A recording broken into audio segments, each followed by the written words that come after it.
Hello everyone, welcome back to our class. So today's topic, see, look, watch, notice and observe. দেখা, লক্ষ্য করা, খেয়াল করা, পর্যবেক্ষণ করা।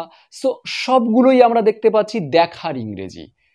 কখন কোনটা ব্যবহার করব প্রত্যেকটা নিয়ম অনুযায়ী আমাদের ব্যবহার করতে হয়, যেখানে খুশি আমরা ব্যবহার করলে হয় না। কিছু লার্নার্স আমাকে এই টপিকটা এক্সপ্লেন করার জন্য বলেছিলেন, তাই আমি টপিকটা এনেছি। সো টপিকটা শুরু করার আগে বলবো, আপনাদের ফোনের রোটেট করে নিন স্ক্রিনটা, তারপরে যাতে করে লেখাগুলো অনেকটা লার্জ সাইজ দেখায় বা ছবিটা অনেকটা লার্জ দেখায়। এনিওয়ে, আর ছোটদের জন্য ক্লাস, যারা ছোটদের অ্যাডমিশন করাতে চান, আমরা কন্টিনিউ ক্লাস করাই, কোনো লিমিটেড কোনো কোর্স নয়, কন্টিনিউ আমরা A to Z শুরু থেকে সব কিছু শেখাই। আমাদের স্পোকেন প্র্যাকটিস, তারপরে রাইটিং স্কিল, তারপরে ভোকাবুলারি, গ্রামার, সমস্ত রকম আমরা ট্রান্সলেশন, সব রকম টপিকস আমরা শেখাই। যেহেতু কন্টিনিউ কোর্স ছোটদের জন্য, যারা অ্যাডমিশন করাতে চাও অবশ্যই কন্ট্যাক্ট করো এই নাম্বারে। এনিওয়ে, চলো সি মানে কি?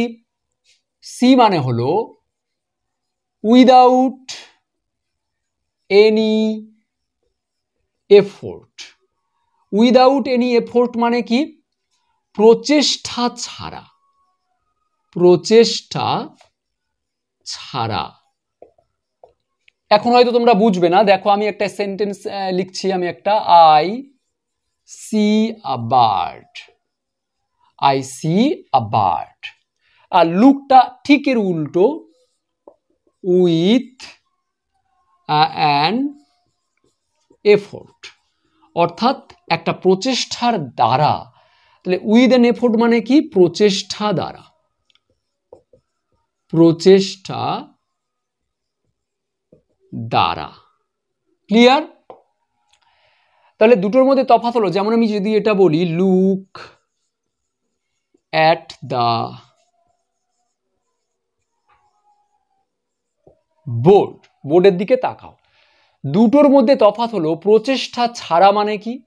যখন নর্মালি আমাদের চোখের সামনে কোনো কিছু থাকবে, আমাদের কোনো কষ্ট করতে হবে না, ঘুরতে হবে না, ফিরতে হবে না, চোখের সামনে নর্মালি যেটা থাকবে সেটাকে দেখছি, সেটা হবে see. I see a bird, আমি একটি পাখি দেখছি, মানে চোখের সামনে আছে, বা আমি একটি পাখি দেখি, বা আমি একটি পাখি দেখছি, আই সি আ বার্ড। এখানে সি মানে হলো নর্মালি আমাদের চোখের সামনে আমরা যেটা আছে সেটাকেই দেখছি, কোনো কষ্ট বা প্রচেষ্টা করতে হচ্ছে না, সেই জন্যে প্রচেষ্টা ছাড়া। আর প্রচেষ্টা দ্বারা মানে কি? Look at the board.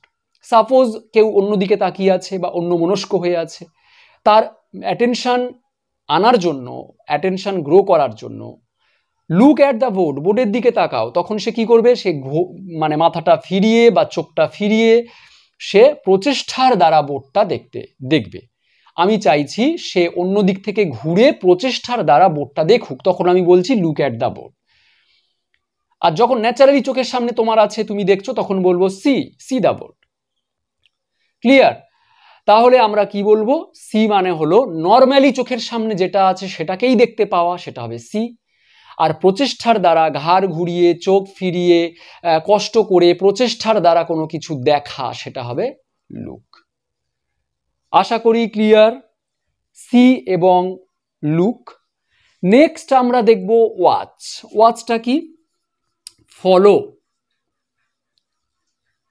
What is happening in future, অর্থাৎ ফলো করো ভবিষ্যতে কি ঘটতে চলেছে। সো আমি এটা একটা এক্সাম্পল যদি লিখি, I am watching a cricket match. আমি একটা ক্রিকেট ম্যাচ দেখছি। তাহলে এখানে আমি ওয়াচিং লিখেছি, মানে ক্রিকেট ম্যাচটা কন্টিনিউ চলছে, এরপরে কি হয়, এরপরে কি হয়, ফিউচারে কি ঘটছে সেটাকে ফলো করা, অর্থাৎ এরপরে কি হয়, এরপরে কি হয়, এটা দেখার জন্য আগ্রহ নিয়ে থাকা, দেখা, এটাকে আমরা বলবো ওয়াচ। সেই জন্য আমরা টিভি দেখার ইংরেজি ওয়াচ বলি, কিন্তু আই অ্যাম ওয়াচিং টিভি, অর্থাৎ টিভি দেখা মানে কি? কোনো কিছু ঘটনা দেখছি, যে ঘটনাটা চলছে, তো এরপরে কি হয়, এরপরে কি হয়, এটা দেখার জন্য টিভি দেখা। সেই জন্য আমরা বলবো টিভি দেখাকে ওয়াচ। তাহলে কোনো কিছু চলমান বা ঘটমান কোনো ঘটনা ঘটছে বা চলছে, সেটা দেখছি এবং এরপরে কি হয় এরপরে কি হয় এটা দেখবো বলে দেখছি, তখন আমরা বলবো ওয়াচ। ক্লিয়ার? নোটিশ, নোটিশটা কি? নোটিশটা হবে টু বিকাম অ্যাওয়ার। অ্যাওয়ার মানে কি? সচেতনতা অফ সামথিং, কোনো কিছু সচেতনতার সাথে দেখা, সচেতনভাবে দেখা। অর্থাৎ এর বাংলাটা যদি আমি বলি, লক্ষ্য বা খেয়াল করা, লক্ষ্য বা খেয়াল করা। যেমন ফর এক্সাম্পল দিলে বুঝবে, ডিড ইউ নোটিস? তুমি কি লক্ষ্য করেছো? তুমি কি খেয়াল করেছো? আমি লক্ষ্য করলাম যে সে আসছে, আমি খেয়াল করলাম যে সে সত্যি কথা বলছে না। সো কোনো কিছু খেয়াল করা হঠাৎ, তবে এটা আমি বলবো হঠাৎ করে, ঠিক আছে? এটা আমি হঠাৎ করে বেটার হবে। হঠাৎ করে কোনো কিছু খেয়াল করা বা কোনো কিছু লক্ষ্য করা, সেটা হবে notice. Did you notice her hair style? তুমি কি তার হেয়ার স্টাইল লক্ষ্য করেছো বা তুমি কি তার হেয়ার স্টাইল খেয়াল করেছো? সো কোনো কিছু হঠাৎ করে এরকম।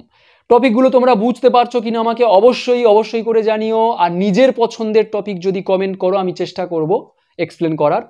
সো যাই হোক, নোটিশ মানে কোনো কিছু হঠাৎ করে খেয়াল করা, লক্ষ্য করা, এটাকে বলবো নোটিস। নেক্সট আছে অবজার্ভ। অবজার্ভটা হলো একেবারে SCIENTIC, scientific purpose. Scientific purpose মানে কি? আচ্ছা, সায়েন্স মানে কি? বিজ্ঞান। বিজ্ঞান একেবারে কেমন হয়? নিখুঁত হয়। অবজার্ভ মানে অ্যাকচুয়ালি পর্যবেক্ষণ করা, পর্যবেক্ষণ করা, ঠিক আছে? পর্যবেক্ষণ করা মানে কি? নিখুঁতভাবে, একেবারে তলানি থেকে কি আছে তার ভিতরে নিখুঁতভাবে দেখা, সেটাকে আমরা বলবো অবজার্ভ। অবজার্ভ করা, কোনো কিছু অবজার্ভ করা মানে কি? একেবারে নিখুঁতভাবে দেখা। সায়েন্টিফিক মানে বিজ্ঞান ভিত্তিক, অর্থাৎ বিজ্ঞান মানে কি? যেটা আমরা একেবারে নিখুঁতভাবে বিচার করি, দেখি, তো সেই নিখুঁতভাবে দেখাটাকে আমরা বলবো অবজার্ভ। ওই জন্য সায়েন্টিফিক পারপাসে আমরা অবজার্ভ ব্যবহার করি, এবং আমরা সচরাচর আমাদের রিয়েল লাইফেও অবজার্ভ ব্যবহার করতে পারি। যখন কোনো কিছু জিনিস আমরা পর্যবেক্ষণ করবো একেবারে নিখুঁতভাবে, তখন আমরা বলতে পারি অবজার্ভ করা।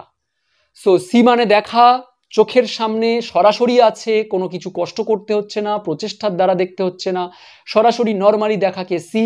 প্রচেষ্টার দ্বারা দেখা, প্রচেষ্টার দ্বারা দেখা, ঘাড় ঘুরিয়ে, চোখ ঘুরিয়ে, শরীর ঘুরিয়ে কোনো কিছু দেখা, সেটা হবে লুক। আর ওয়াচ, এরপরে কি হয় এরপরে কি হয় এটা দেখার জন্য দেখা কোনো জিনিস, সেটাকে বলবো ওয়াচ। আর নোটিশ মানে খেয়াল করা, হঠাৎ করে কোনো কিছু লক্ষ্য করা বা খেয়াল করা, সেটা বলবো নোটিস। আর অবজার্ভ হবে পর্যবেক্ষণ, নিখুঁতভাবে খুঁটিয়ে দেখা। সো টপিকটা কেমন লাগলো আশা করি আমাকে জানাবে, যদি একটু এখান থেকে কিছু শিখে থাকো। So till then alive, next ক্লাসে আবার দেখা হবে নতুন টপিক নিয়ে। Bye by.